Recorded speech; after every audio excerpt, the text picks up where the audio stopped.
So let's start with SCR. SCRचा full form काय आहे? ओके, SCR हा डिव्हाइस आहे, सर्किट नाही. ओके, तर SCR हा डिव्हाइस आहे. जसं रेक्टिफायर हे तुमचं सर्किट आहे, पण SCR काय आहे? एक सेमीकंडक्टर सॉलिड स्टेट डिव्हाइसेस आहे. ओके, डिव्हाइस आहे. ओके, तर SCRचा फुल फॉर्म आहे silicon, okay, silicon control rectifier. Okay, silicon control rectifier, SCR म्हणजे सिलिकॉन कंट्रोल. तर हा काय एक 3 पिन डिव्हाइस आहे. ओके, किती पिन आहेत SCR ला? 3 पिन. जसं तुमचं ट्रान्झिस्टर आहे. आता क्विकली आपण याचा सिम्बॉल बघू की सिम्बॉल कसा आहे SCR चा. ओके, तर SCR चा सिम्बॉल असतो बघा, सेम तुमचा डायोड काढायचा. ओके, हा झाला तुमचा डायोड, हा झाला ॲनोड, हा झाला कॅथोड. ओके, त्यानंतर याला अजून एक टर्मिनल आहे, ते तुमच्या कॅथोड पासून असं काढायचं, याला नाव द्यायचं गेट. ओके, काय नाव द्यायचं? गेट. तर SCR is a 3 terminal device आणि त्याच्यामध्ये कोणते 3 टर्मिनल आहेत? ॲनोड, कॅथोड आणि गेट. SCR लाच तुम्ही थायरिस्टर पण म्हणू शकता किंवा सिलिकॉन कंट्रोल रेक्टिफायर किंवा शॉर्ट मध्ये SCR. याला 3 टर्मिनल आहेत, एक आहे ॲनोड, कॅथोड आणि गेट. सिम्बॉल कसा आहे? सेम डायोड सारखा सिम्बॉल आहे, फक्त कॅथोड मधून अजून एक टर्मिनल आपण इकडे काढतो, जे आहे तुमचं कंट्रोलिंग टर्मिनल. ओके, जसं ट्रान्झिस्टरला तुम्ही बघितलं बेस. ओके, ट्रान्झिस्टरचा बेस हा कशासाठी वापरतात? ट्रान्झिस्टरला कंट्रोल करण्यासाठी किंवा याला कंट्रोलिंग टर्मिनल म्हणतात. तसं SCR मध्ये जे कंट्रोलिंग टर्मिनल आहे ते कोणतं आहे तुमचं? गेट. ओके, आणि ॲनोड आणि कॅथोड काय असणार आहे तुमचे? मेन कनेक्टर, म्हणजे हाय पॉवर कनेक्टर. तुम्ही ॲनोड आणि कॅथोडला हाय व्होल्टेज किंवा हाय पॉवर कनेक्ट करणार आणि ती कंट्रोल कशा थ्रू करणार? Through gate terminal. ओके, हा झाला तुमच्या SCRचा सिम्बॉल. आता आपल्याला काय बघायचंय? आता आपल्याला बघायचंय SCRचं कन्स्ट्रक्शन कसं आहे इंटरनली. ओके, त्याचं सेमीकंडक्टर स्ट्रक्चर कसं आहे, कोणत्या लेयर वापरलात किंवा किती लेयर्स आहेत त्याच्यामध्ये. तर आता आपण बघणार आहोत construction of SCR. Okay, construction कसं असणार आहे SCRचं? तर ओके, मी क्विकली तुम्हाला इकडे कन्स्ट्रक्शन ड्रॉ करतो SCRचं.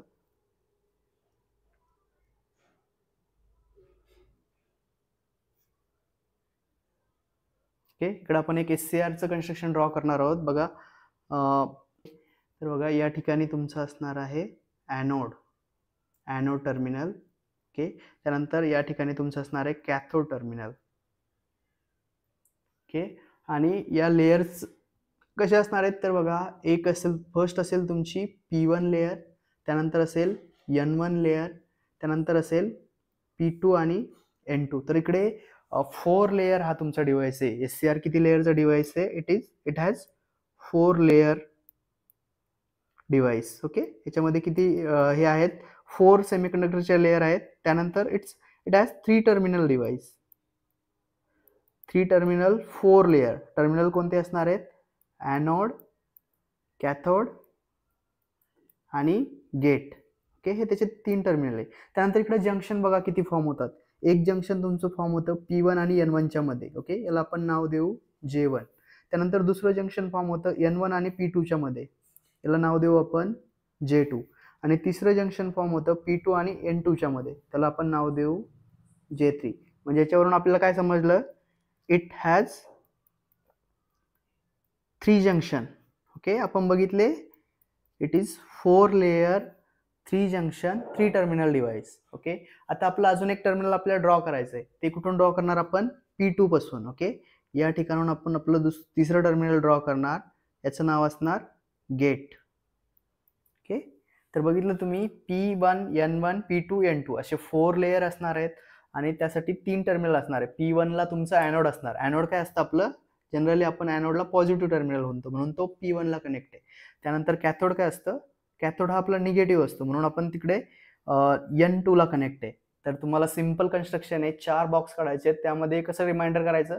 P1, N1, P2, N2. Okay, आता याच्या वेगवेगळ्या आपण बघितलं की डायोडमध्ये पण आपली जी डोपिंग लेवल असणार आहे ती सिमिलर नाही राहणार एक्झॅक्टली.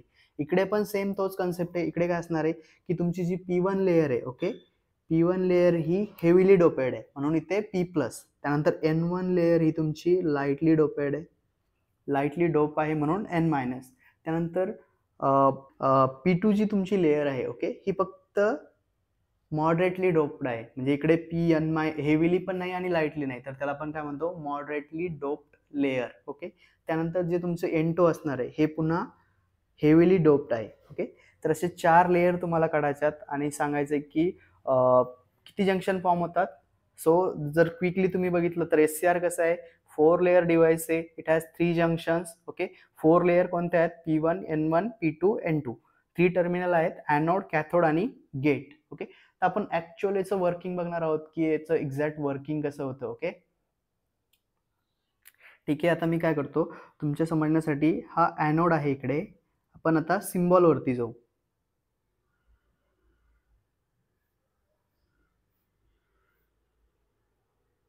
गेट, ॲनोड आणि कॅथोड. ओके. ज्यावेळेस तुम्ही इकडे एक सप्लाय देता, सपोज मी माझ्या ॲनोडला पॉझिटिव्ह सप्लाय दिला आणि कॅथोडला निगेटिव्ह दिला, तर ज्यावेळेस तुम्ही इकडे पॉझिटिव्ह देता, इकडे निगेटिव्ह देता, तर त्यावेळेस काय होतं की इकडे तुमचं जे जंक्शन 1 आहे, ओके, हे फॉरवर्ड बायस होतं. ओके. J1 तुमचं फॉरवर्ड बायस होतं ज्यावेळेस तुम्ही ॲनोडला पॉझिटिव्ह सप्लाय देता. सेम ज्यावेळेस तुम्ही कॅथोडला निगेटिव्ह सप्लाय देता, त्यावेळेस तुमचं J3 जंक्शन पण काय होतं, फॉरवर्ड बायस होतं. कारण बघा हा निगेटिव्ह आहे, तुम्ही इकडे निगेटिव्ह सप्लाय कनेक्ट केला, तर तुमचं J1 J3 तर कंडक्ट होणार. ओके. बट इथे अजून एक जंक्शन आहे J2. ओके. ते काय, तुम्हाला जर J2 सुद्धा फॉरवर्ड बायस करायचं असेल आणि तुमचं करंट केव्हा फ्लो होणार, या SCR मधून तुमचं जे करंट असणार आहे, okay, anode current. Okay. Anode current कधी फ्लो होणार, ज्यावेळेस तुमचे तिन्ही पण जंक्शन फॉरवर्ड बायस असणार. तर यामध्ये काय, जर तुम्हाला J2 सुद्धा फॉरवर्ड बायस करायचं असेल तर तुम्हाला काय करावं लागेल, काही करंट, ओके, काही करंट तुम्हाला इंजेक्ट करावं लागेल या P2 लेअरमध्ये, आणि ते आपण कशा थ्रू करणार आहोत, through your gate terminal. Okay. म्हणजेच काय की आपल्या या गेट टर्मिनलवरून आपण त्याचं ऑन ऑफ ठरवणार. त्यानंतर जसा हा डायोडचा ॲरो आहे, तर तुमचं फक्त एका डायरेक्शनना करंट फ्लो होणार. तुमचं SCR मध्ये करंट कसं फ्लो होणार, ॲनोड टू कॅथोड. ओके. याच डायरेक्शनमध्ये करंट फ्लो होणार. Cathode to anode current flow होणार नाही. ओके. No current flow. म्हणून आपण याला काय म्हणतो, युनिडायरेक्शनल डिव्हाइस. ओके. युनिडायरेक्शनल म्हणजे काय, फक्त एका डायरेक्शनला तुमचं करंट फ्लो होणार. ओके. तर हा झाला तुमचा SCRचा बेसिक कन्स्ट्रक्शन्स. आता आपण याचं डिटेलमध्ये वर्किंग बघणार आहोत. त्याच्यामध्ये एक कन्सेप्ट आहे टू ट्रान्झिस्टर अॅनालॉजी. ओके. तर त्या टू ट्रान्झिस्टर अॅनालॉजीमध्ये आपण डिटेलमध्ये बघणार आहोत की एक्झॅक्टली याचं फंक्शन कसं होतं. एक्झॅक्टली SCR म्हणजे काय असतं की 2 ट्रान्झिस्टर, तुम्ही जर बघितलं बघा, तुमचा ट्रान्झिस्टर कसा असतो, जर मी माझा PNP ट्रान्झिस्टर काढला तर त्याच्यामध्ये 3 लेयर असतात. ओके. PNP. ओके. आणि जर एक NPN ट्रान्झिस्टर जर मी ड्रॉ केला तर त्याच्यामध्ये पण 3 लेयर असतात. ओके. बघा इकडे मी एक NPN, ओके, हा एक ट्रान्झिस्टर पुन्हा एक ड्रॉ केला. ओके. तर तुम्ही बघताय, जर मी N आणि P लेवल जर कॉमन ठेवली तर हा काय झाला तुमचा SCR. ओके. बघा तुम्ही PNPN. ओके. 4 लेयरचं डिव्हाइस तयार होतंय. म्हणजेच एक्झॅक्ट काय आहे की तुमचा SCR म्हणजेच SCR is equivalent to 1 NPN transistor आणि 1 PNP transistor connected to each other. Okay. आपण हे डिटेलमध्ये बघणार आहोत जेव्हा आपण बघू two transistor analogy of SCR. Okay. आता फक्त कन्सेप्ट समजून घ्या की SCRचं जे स्ट्रक्चर आहे सिमिलर टू टू ट्रान्झिस्टर आहे. एक PNP ट्रान्झिस्टर आणि दुसरा NPN ट्रान्झिस्टर. ओके. यानंतर आपण त्याचे VI कॅरेक्टरिस्टिक्स बघणार आहोत. ओके. त्याआधी एक एक पॉइंट तुम्हाला सांगतो मी, SCR मध्ये काय आहे की बघा, ॲनोड, कॅथोड आणि हा गेट. ओके. बघा ज्यावेळेस तुम्ही BJT शिकलेला आहेत किंवा मॉसपेट शिकलेला आहेत लास्ट सेमिस्टरमध्ये, BJT मध्ये कसं असतं, हा तुमचा इमिटर, हा कलेक्टर. ओके. इकडे तुम्हाला एक VCC सप्लाय देता, इकडे तुम्ही एक VBE सप्लाय देता. ओके. आणि इकडे एक रजिस्टर करून तुम्ही सपोज हा ग्राउंड दिला.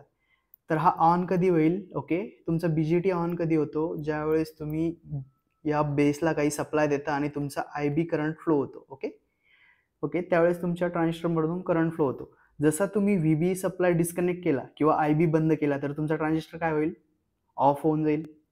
तुम्ही VB सप्लाय पुन्हा कनेक्ट केला तर काय होईल, ऑन होईल. ओके. असं तुम्ही कंटिन्युअस ऑन ऑफ करू शकता. फक्त तुम्हाला काय करायचं आहे की बेसचा जो सप्लाय आहे तो कनेक्ट डिस्कनेक्ट करायचा आहे, त्यावरून तुमच्या ट्रान्झिस्टर ऑन ऑफ होईल. बट SCR मध्ये इकडे इंटरेस्टिंग थिंग्स काय आहे की एकदा तुम्ही एक पल्स दिली, सपोज हा माझा SCR आहे, ओके, आणि याच्या गेटला मी एक पल्स दिली, त्यानंतर तो सप्लाय काढून जरी घेतला तरी पण तुमचा SCR काय होणार आहे, तो रिमेन्स ऑन राहतो. ओके ओके तर आता बघा इकडे आपल्याकडे एक SCR आहे, ओके, आणि त्याला आपण दोन सप्लाय कनेक्ट केलेत. एक आहे इकडे 5 व्होल्ट, दुसरा आहे गेट सप्लाय. तर आपण काय करू, सिम्पली काय करू की SCRचं हे स्विच कनेक्ट केलं तर काय होणार, तुमचा SCR हा डायरेक्ट ग्राउंडशी कनेक्ट होऊन इकडे एक क्लोज पाथ तयार होणार. ओके, तुम्ही बघताय की आपण SCR एक 5 व्होल्टला कनेक्ट केलाय, पण यामध्ये कुठलंही करंट फ्लो होत नाहीये SCR मधून. ओके, त्यासाठी आपल्याला काय करावं लागेल की SCRच्या गेटला काही सप्लाय द्यावा लागेल. ओके, त्यासाठी आपण अजून एक सेपरेट सप्लाय आपल्याकडे इकडे आहे DC 5 व्होल्ट, आणि थ्रू 100 ओम रजिस्टर आपण त्याला एक गेट पल्स देणार आहोत. ओके, आता बघा मी काय करतो की याचा गेट सप्लाय ऑन करतो. जसं मी SCRचा गेट सप्लाय ऑन केला तसं काय होणार, तुमच्या 5 व्होल्ट मधून करंट फ्लो होणं स्टार्ट होणार. ओके, म्हणजे काय होतं की तुमच्या SCR मधून कंटिन्युअस करंट फ्लो होतो इकडे. ओके, आता मी काय करतो की सिम्पली काय करतो, गेटचा जो सप्लाय मी दिलेला आहे तो डिस्कनेक्ट करतो इकडे. ओके, हा मी सप्लाय डिस्कनेक्ट केलाय तरी पण काय होतंय की तुमच्या एनोड टू कॅथोड मधून कंटिन्युअस करंट फ्लो होतोय. ओके, म्हणजे गेट सप्लाय काढून जरी घेतला तरी पण तुमचा SCR ऑफ होत नाहीये. ओके, यासाठीच आपल्याला काय करायचंय की SCR ला ऑन करण्याच्या डिफरंट मेथड्स आहेत. Okay, there are multiple methods to turn on SCR. Then again, we have separate methods to turn off SCRs. Okay, we called it as a commutation method. तर of करण्याच्या आणि on करण्याच्या वेगवेगळ्या types आपण शिकणार आहोत. बघा, आता जर मला याला ऑफ करायचं असेल तर काय करावं लागेल, हा सप्लाय डिस्कनेक्ट करावा लागेल. म्हणजेच याच्यामध्ये काय असतं की एक मिनिमम होल्डिंग करंट असतं. ओके, ते करंट आपल्याला कमी करावं लागतं. आपण ज्यावेळेस होल्डिंग आणि लॅचिंग करंट बघणार आहोत त्यानंतर पुन्हा मी तुम्हाला एकदा थ्रू सिम्युलेशन हे सगळं सांगतो की होल्डिंग करंट आणि लॅचिंग करंट एक्झॅक्टली असतं काय. ओके, तर बघा मला जर याला डिस्कनेक्ट करायचं असेल तर मला त्याचा मेन सप्लाय कट करावा लागेल. Okay, but in case of transistor just base supply control करून आपण त्याला ऑन ऑफ कंट्रोल करू शकत होतो. तर आता मी काय करतो की तुमच्या याचा जो तर आता मी काय करतोय, SCRचा सप्लाय डिस्कनेक्ट करतोय, म्हणजे त्याचं ग्राउंड डिस्कनेक्ट करतोय, त्यावेळेस तो ऑफ झाला. ओके, त्यानंतर पुन्हा मी हा सप्लाय जर कनेक्ट केला तर त्यावेळेस SCR ऑन होईल का, नाही होणार. का, आता तो त्याच्या लॅचिंग मधून बाहेर आलाय. आता आपल्याला काय करावं लागेल, पुन्हा एकदा गेट पल्स द्यावा लागेल, त्यावेळेस तो कंडक्ट होईल. ओके, तर हे झालं एक सिंपल अंडरस्टँडिंग की SCR कसा वर्क करतो. Okay, and how it is different from your transistor. Okay, हे झालं. आता आपण बघणार आहोत VI characteristics of SCR. VI characteristics of SCR with respect to forward voltage आणि रिव्हर्स व्होल्टेज. हा पण युनिडायरेक्शनल डिव्हाइस आहे, फक्त एका डायरेक्शनला करंट फ्लो होणार आहे. ओके ओके, तर इकडे तुम्ही एक सर्किट बघितलं, तर आता आपण काय बघणार आहोत की SCR मधून फ्लो होणारं करंट आणि त्याचं व्होल्टेज रिलेशन आणि गेट करंट. ओके, या गोष्टी आपण बघणार आहोत. बघा, SCR ला आपण दोन प्रकारे ऑन करू शकतो. एक आहे की गेट ट्रिगरिंग, दुसरा आहे लार्ज व्होल्टेज ट्रिगरिंग. ओके, किंवा दोन्हीचं कॉम्बिनेशन. ओके, आपण सायमल्टेनियसली व्होल्टेज ओके, तर आपण दोघांसाठी पण कॅरेक्टरिस्टिक्स बघणार आहोत. ओके, तर फर्स्ट आपण बघूया आता की याचे कॅरेक्टरिस्टिक्स कसे आहेत. VI characteristics of SCR. आता आपण इकडं मल्टिपल कंडिशन्स आहेत, तर आपण फर्स्ट कंडिशन अशी घेणार आहोत की ज्यावेळेस हा सपोज तुमचा SCR आहे. ओके, पुन्हा एकदा मी तुम्हाला सिम्बॉल काढतोय. ओके, हा असणार तुमचा ॲनोड. ओके, यातून फ्लो होणारा करंट असणार तुमचा IA. ओके, त्यानंतर हा असणार तुमचा गेट, यातून करंट फ्लो होणारा असणार IG. ओके, आणि याच्या अक्रॉस जे व्होल्टेज असतं ते असतं तुमचं VAK, म्हणजे voltage across anode to cathode. आता आपण फर्स्ट कंडिशनसाठी बघूया. ओके, तर फर्स्ट कंडिशन काय असणार आहे तुमची, IG इक्वल्स टू 0, म्हणजे आपण काय करतोय की गेटमधून 0 करंट फ्लास करतोय आणि SCRच्या अक्रॉस व्होल्टेज इन्क्रीज करत चालतोय. तर त्या केसमध्ये तुमची कॅरेक्टरिस्टिक्स कशी येईल बघा. तर आता IG इक्वल्स टू 0 ची आपण बघूया. बघा, जेव्हा तुम्ही हा तुमचा 0 पॉईंट आहे, जेव्हा तुम्ही व्होल्टेज चेंज करत जाणार, okay, across anode to cathode, तुमचा एकूण हा लिकेज करंट असेल. ओके, हा लिकेज करंट स्लोली तुमचा चेंज होत जाणार. ओके, एका पर्टिक्युलर पॉईंट नंतर तो इन्क्रीज होणार. ओके, आणि एक पॉईंट असा येईल VBO. ओके, VBO म्हणजे ब्रेकओव्हर व्होल्टेज, आणि सडन काय होईल मग त्या केसमध्ये तुमचा करंट सडनली राईज होईल. बघा, इकडे कसं दाखवायचं की सडनली करंट राईज होईल आणि SCRच्या अक्रॉसचं जे व्होल्टेज असेल, इकडे तुमचा हाय व्होल्टेज असेल तर SCRच्या अक्रॉसचं व्होल्टेज कमी होईल आणि सडन करंट राईज होईल, म्हणून त्याला आपण असं ड्रॉ करतो. ओके, हे झालं तुमचं forward characteristics of SCR. Okay, आणि ही जी स्टेट असते, ओके, या स्टेटला म्हणतात ट्रान्झिशन स्टेट. ओके, काय म्हणतात? Transition state. ओके, सडनली तुमचं करंट असं फ्लो होत होतं आणि एकदम ज्यावेळेस तुमचा ब्रेकआउट झाला त्यावेळेस तुमचा सडन करंट राईज होणं स्टार्ट झालं. ओके, किंवा याला आपण थोडंसं करेक्ट करू, थोडं जास्त लिनियर झालंय हा. तर हा असणार आहे तुमचा या फॉर्ममध्ये. ओके, जास्त पुढे गेलाय. तर हा कसा असणार? असा तुमचा करंट असणार, हा फ्लो होणार. Okay, suddenly. आता ही जी तुमची कंडिशन्स आहे, ओके, ही कंडिशन आहे वेन युअर IG, ही कंडिशन तुमची कधी आहे? When your IG equals to 0, म्हणजे तुमचा गेट करंट 0 आहे. आता आपण काय करू की आपलं gate current suppose greater than 0 असेल. ओके, सपोज मी आता दुसऱ्या एका याच्यासाठी ड्रॉ करतोय की ज्यावेळेस मी या ठिकाणाहून काही सप्लाय पण अप्लाय केला आणि व्होल्टेज पण कंटिन्युअस चेंज करतोय, तर त्यावेळेस तुमचा ग्राफ कसा होईल? सेम लिकेज करंट असेल, बट तुम्ही कंटिन्युअस गेट करंट पण देताय, त्यामुळे तुमचा जो SCR ऑन होईल, ओके, तो थोडा लवकर अर्ली स्टेजला ऑन होईल, म्हणजे तुम्हाला खूप जास्त व्होल्टेजपर्यंत जायची गरज पडणार नाही.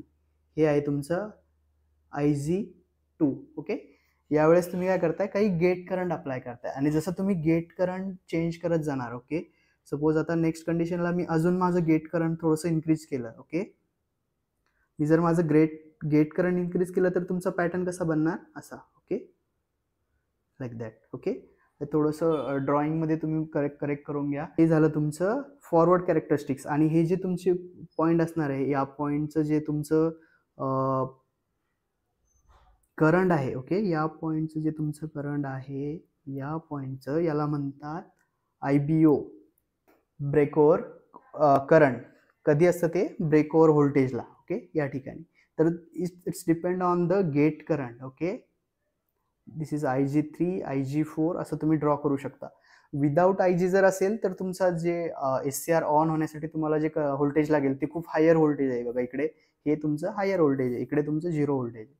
तर असे झाले तुमच्या फॉरवर्ड कॅरेक्टरिस्टिक्स. ओके, ही जी तुमची डॉटेड लाईन आहे हिला काय म्हणतो आपण? Transient state. म्हणजे काय होते की इनिशियली स्लोली तुमचं करंट चेंज होतंय ॲनोडमधून फ्लो होणारं, आणि एकदा का तो फुल्ली टर्न ऑन झाला तर तुमचं सडन करंट इन्क्रीज होणार लिनियरली. ओके, आणि ही जी ट्रान्झिएंट स्टेट जर तुम्हाला कमी करायची असेल तर तुम्हाला काय करावं लागेल? You need to increase IG means your gate current. Okay, so this is clear now. Okay, आणि याच वरून आपल्याला होल्डिंग करंट आणि लॅचिंग करंट पण त्या दोन टर्म्स आपल्याला अंडरस्टँड करायच्या आहेत. त्यावेळेस पुन्हा आपण हा ग्राफ काढू. ओके, त्यानंतर आपण क्विकली आता बघणार आहोत रिव्हर्स कॅरेक्टरिस्टिक्स कशा असणार आहेत. ब्लॉकिंग कॅरेक्टरिस्टिक्स बघणार आहोत. बघा, SCRच्या फॉरवर्ड कॅरेक्टरिस्टिक्स वेगळ्या आहेत. Okay, but reverse characteristics exactly same like diode आहेत. ओके, तुमचं रिव्हर्स ब्रेकडाऊन व्होल्टेज थोडंसं जास्त असतं SCR मध्ये, but characteristics are similar. Okay, तर आपण आता रिव्हर्स कॅरेक्टरिस्टिक्स काढू. इकडे तुमचं लिकेज करंट असेल. ओके, स्लोली तुमचं लिकेज करंट इन्क्रीज होतं आणि ॲट वन पॉईंट, ओके, त्याला काय म्हणतो आपण? VBR, breakdown voltage. ओके, या ब्रेकडाऊन व्होल्टेज नंतर तुमचं करंट सडनली चेंज होईल. Okay, your current will, okay, up to VBR slowly तुमचं लिकेज करंट असतं इकडे. Okay, but at when you reach to VBR, okay, reverse voltage तुम्ही जर VBRला reach झाले तर सडनली तुमचं करंट फ्लो होईल लास्ट. याला आपण म्हणतो रिव्हर्स लिकेज करंट. ओके, हे जे तुमचं करंट असणार आहे, ओके, या पॉईंटपासून या पॉईंटपर्यंत, याला आपण म्हणतो reverse leakage current. Reverse leakage current. Okay, आणि हे जे तुमचं करंट असतं, ओके, याला आपण म्हणतो reverse avalanche region. Okay, reverse अव्हॅलॅन्च, कारण इकडे तुमचं अव्हॅलॅन्च ब्रेकडाऊन होतो. ओके, हा कन्सेप्ट पण तुम्ही शिकले असाल जेनर डायोडमध्ये. सेम अव्हॅलॅन्च कन्सेप्ट आपण पुन्हा एकदा रिवाइज करू, नो प्रॉब्लेम. ओके, तर याला आपण काय म्हणतो? Avalanche, reverse avalanche region. Okay, या रिजनला. त्यानंतर इकडे ज्या पॉईंटपासून तुमचं करंट ट्रान्झिएंट स्टार्ट होतं, ओके, याला आपण म्हणतो IH. IH म्हणजे होल्डिंग करंट. ओके, तुम्हाला जर SCRला मिनिमम ऑन ठेवायचं असेल तर तुमचं current should be equals to holding current, आणि तुम्हाला जर SCR बंद ऑफ करायचं असेल तर तुम्हाला काय करावं लागतं, तुमचं जे ॲनोड करंट आहे ओके IA, SCR मधून फ्लो होणारं I करंट जे आहे ॲनोड करंट, त्याला तुम्हाला लेस दॅन करावं लागतं IH व्हॅल्यूच्या, म्हणजे होल्डिंग करंटच्या, त्यावेळेस तुमचा SCR ऑफ होतो. ओके. आणि त्यानंतर अजून एक कन्सेप्ट असतो लॅचिंग करंट. ओके. त्यानंतर ही जी तुमची रिजन असते from your Y axis to VBO, याला म्हणतात forward blocking state. Okay, forward blocking state. जर तुमचं करंट 0 असेल, ओके, IG जर 0 असेल तर या फॉरवर्ड ब्लॉकिंग स्टेटमध्ये तुमचा SCR ऑन होत नाही. ओके, ऑफ असतो, म्हणून आपण याला ऑफ स्टेट पण म्हणू शकतो. बट या स्टेटमध्ये जर तुम्ही गेट करंट अप्लाय केला तर SCR ऑन होऊ शकतो, it can turn on. Okay, ही झाली फॉरवर्ड ब्लॉकिंग स्टेट. त्यानंतर रिव्हर्स ब्रेकडाऊन व्होल्टेज काय आहे, reverse blocking stage. Okay, same ही जी आहे, ओके, ही आहे तुमची रिव्हर्स ब्लॉकिंग स्टेट. याचे डिटेल एक्सप्लेन करायला विचारतात, explain the like draw the characteristics of SCR and explain forward blocking region, reverse blocking region, holding current, latching current, breakdown voltage. Okay, आणि ब्रेकओव्हर व्होल्टेज. हे सगळं डेफिनेशन्स तुम्हाला विचारतात 4 मार्क 6 मार्क, किंवा construction plus characteristics 6 मार्कला विचारू शकतात. ओके, हे झालं तुमचं SCRच्या VI कॅरेक्टरिस्टिक्स. आता SCR मध्ये आपण अजून काही गोष्टी नेक्स्ट लेक्चरमध्ये शिकणार आहोत. त्या कोणत्या असेल तर त्याच्यामध्ये आपण शिकणार आहोत होल्डिंग करंट, लॅचिंग करंटच्या डेफिनेशन्स. ओके, त्यानंतर 2 ट्रान्झिस्टर अॅनालॉजी. ओके, आजच्यासाठी फक्त एवढंच. चॅनलला तुम्ही अजून पण सबस्क्राईब केलं नसेल तर नक्की सबस्क्राईब करा. आपले continuous video, it's not a demo lecture. Okay, हे डेमो लेक्चर नाही आहेत, कंटिन्युअस तुमचे सिरीज ऑफ व्हिडिओ लेक्चर तुम्हाला मिळून जातील according to your teaching syllabus. Okay, तर चॅनलला सबस्क्राईब करायला विसरू नका आणि तुमच्या फ्रेंड्ससोबत शेअर करायला विसरू नका. थँक्यू.